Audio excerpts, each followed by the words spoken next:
میرا جو ڈرائیور ہے اگر وہ امیر ہو جائے تو پھر میری گاڑی ڈرائیو کون کرے گا؟ میرا مالی اگر میرے جتنا پیسہ کما لے تو پھر وہ میرے لان کی کیئر کیوں کرے گا؟ اور میری کام والی کو دیکھ لیں، اگر اس کے پاس پیسہ آ جائے تو پھر میرا بینگلور کون صاف کرے گا؟ آپ؟ نہیں، میں تو غریب نہیں ہوں، میں تو مڈل کلاس ہوں. اچھا یہ بتائیں کون سے مڈل کلاس ہیں آپ، اپر یا lower? How do I know? It's very simple, answer some questions for me, ٹھیک ہے؟ یہ بتائیں کہ جب آپ کا صابن ختم ہونے والا ہوتا ہے تو کیا آپ اس کو پھینک کے نیا صابن یوز کرتے ہیں یا پھر نئے والے کے ساتھ چپکا کے استعمال کرتے ہیں؟ ویل کامن سینس تو یہی کہتی چپکا کر کام چلا لیا جائے. Okay next question. جب آپ کا کیا کہتے ہیں شیمپو ختم ہو جاتا ہے تو پھر آپ اس کی بوتل میں پانی ڈال کے استعمال کرتے ہیں یا نیا شیمپو لے آتے ہیں؟ کامن سینس تو یہی کہتی کہ ہلا کے استعمال کر لیا جائے شیمپو. Okay okay okay. تیسرا سوال، final question for my analysis. یہ بتائیے گا کہ جب آپ کا ٹوتھ پیسٹ ختم ہو جاتا ہے تو کیا آپ اس کی ٹیوب پہ بیلن مل مل کے اس کو آخری قطرے تک نکالتے ہیں یا پھر نیا ٹوتھ پیسٹ لے کر آتے ہیں؟ ویل میں تو آخری قطرے تک جنگ لڑتا ہوں. واللہ اس کا مطلب آپ تو پھر لوور مڈل کلاس ہیں. واٹ آئی مین، نہ آپ نے مجھ سے میرا بینک بیلنس پوچھا ہے، نہ آپ نے مجھ سے میرے گھر کا پوچھا ہے اپنا ہے یا کرائے کا ہے، نہ گھر گاڑی کا پوچھا ہے. آپ نے میری باتھ روم کی چیزوں کی یوزز کی بیس پہ مجھے لوور مڈل کلاس بول دیا. Obviously, see, غربت is a state of mind. You know what makes you poor and what makes me rich? Attitude, man. یہ سب سوچ کا کمال ہے. آپ کا اسٹیٹس آپ کی سوچ سے ڈیفائن ہوتا ہے. تو اگر غریب لوگ اپنی سوچ امیروں جیسی کر لیں تو کیا وہ پھر امیر ہو سکتے ہیں؟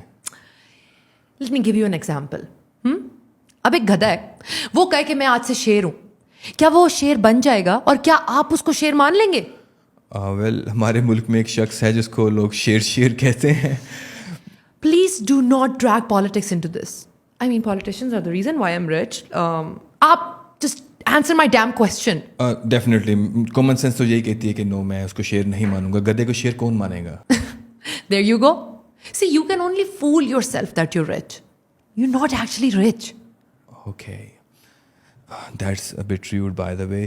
اچھا میرا نیکسٹ کویشچن آپ سے یہ ہے کہ دیکھیں آج کل ہر کوئی ملک سے بھاگنے کی فراق میں ہے. جس کو کوئی موقع ملا، جس کے پاس ریسورسز ہیں، پیسہ ہے یا کوئی اپرچونیٹی ہے، وہ ملک سے بھاگنے کی سوچتا ہے. آپ کے پاس تو وہ ڈوئل نیشنلٹی ہوگی نا؟ Of course, یہ بھی کوئی پوچھنے کا سوال ہے. یس. تو آپ پاکستان میں کیا کر رہی ہیں؟ آپ ملک سے باہر کیوں نہیں جا رہی؟ First of all, Umar, Pakistan is a heaven for the rich. Pakistan میں ایسا کیا ہے جو ایک امیر آدمی نہیں لے سکتا؟ You can buy property, you can buy power, position, law, اور سب سے ضروری چیز ہے time. A poor man's time. تو آپ غریبوں کا ٹائم بھی خرید لیتی ہیں؟ ڈیفینیٹلی. میری بات سنیں، اب ایک ٹرائل ہو، غریب بندے کے لیے وہ 2 to 3 decades چلے گی، پر ایک امیر بندہ پیسہ پھینکتا ہے اس کے لیے ٹرائل شارٹ ہو جاتی ہے. اچھا ایک بات بتائیے کہ اگر آپ کو کسی غریب آدمی سے پیار ہو جائے جسٹ ان کیس، تو کیا آپ اس سے شادی کریں گے؟ مطلب پیار تو اندھا ہوتا ہے نا. عمر، پیار پچھلے زمانے میں اندھا تھا. ٹیکنالوجی نے اتنی زیادہ ترقی کر لی ہے، اب پیار کو کوئی ڈسیبلٹیز نہیں ہے. نہ پیار اندھا ہے، نہ پیار لولا ہے، نہ لنگڑا ہے، نہ پیار کو ڈائبٹیز ہے، اور نہ پیار کو ہائپر ٹینشن ہے. اور پیار اب دیکھ کے ہوتا ہے. ٹھیک ہے، پیار کرنے سے پہلے دیکھا جاتا ہے اس کا اسٹیٹس کیا ہے، اس کی انکم کیا ہے، اس کی فیملی کیا ہے، ذات پات نسل، سب کچھ دیکھنا ہوتا ہے پیار کرنے سے پہلے. دیکھیے میری بات سنیں، اگر آپ کو ایسی کوئی امید ہے نا تو پلیز اس کو دل سے نکال دیجیے. فوکس آن یور پھپھی کی بیٹی. ویل ایکچولی میری پھپھو کی بیٹی بھی کافی امیر ہے. تو پھر اپنی اوقات پہ توجہ دیں.